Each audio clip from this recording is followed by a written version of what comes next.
The Great Lakes contain the largest surface supply of fresh water in the world. This incredible resource generates a strong sense of stewardship among the people who live and work here, and the companies that rely on Great Lakes water.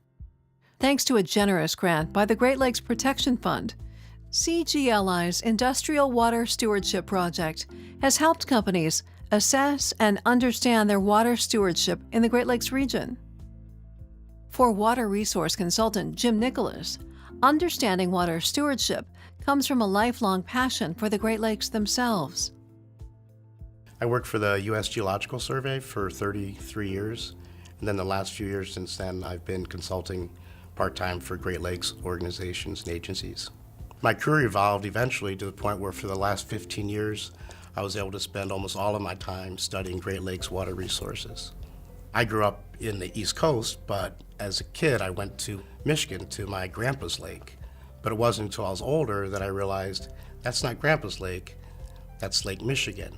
And it's a lake that's not just used by my grandpa and by me, but by millions of people who drink water from it, hundreds of thousands who fish on it. Water stewardship's important because water belongs to everyone in the watershed. It just doesn't belong to an individual, it doesn't belong just to a company. In fact, for the Great Lakes, it doesn't just belong to a single nation. It's everyone's water in the Great Lakes Basin.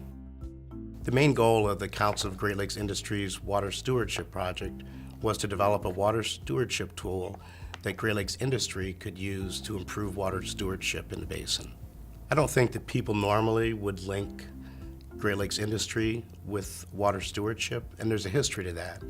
The history is that Great Lakes industry in the middle of the 20th century boomed, as did the economy in the Great Lakes region. They manufactured items that were used all over the United States. But along with that came a legacy of water pollution. This industrial benefit, which is key to development of the Great Lakes region and its economy, also came with that historical water pollution. And I think that historical linkage is in a lot of people's minds when they think about industry. People in the Great Lakes love the Great Lakes. I do. They care about them. They want to see them protected. They want to see them restored. And Great Lakes industry feels that same way about the resources. Demonstrating that they can do good business, be profitable, and be good water stewards is important to Great Lakes industry.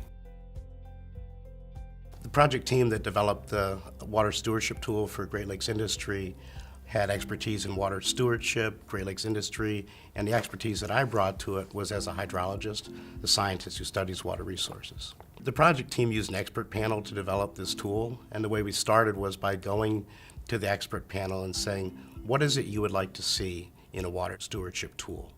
The expert panel had representatives from basically three groups that all had different viewpoints.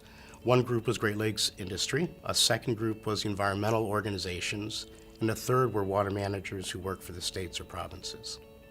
The project team took those responses from the expert panel, explored a number of different tools that were available, and came up with one that we thought would fit the needs of the Great Lakes industry. Incorporating diverse viewpoints is a hallmark of the way the Great Lakes community does its decision making. If Great Lakes industry had merely gone out on their own and developed a tool, it would not have received broad-based support in the Great Lakes region.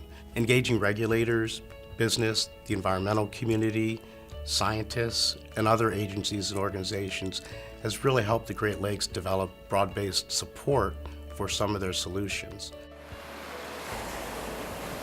Regional collaboration in the Great Lakes has led to some great outcomes, such as the $2 billion in federal funding we're receiving for the Great Lakes Restoration Initiative to clean up legacy pollution from the past. One of the reasons that collaboration works really well in the Great Lakes is because we have a common goal. We want to protect the water resources and we want to make them better. Once you have a common interest, you can get people to the table who want to find a solution.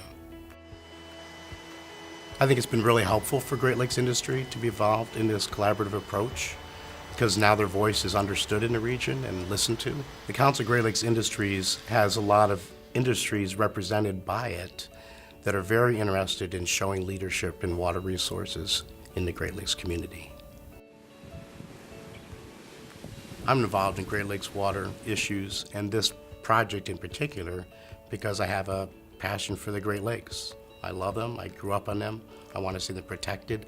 I don't think this collaborative approach is going to go away. I think it's going to increase, and that decisions are going to have to be made in the future, down the road, 10, 20 years, forever, where as many viewpoints as possible are used to inform the decision that gets made. Economic growth, quality of life, and the quality of our freshwater resources are all intertwined.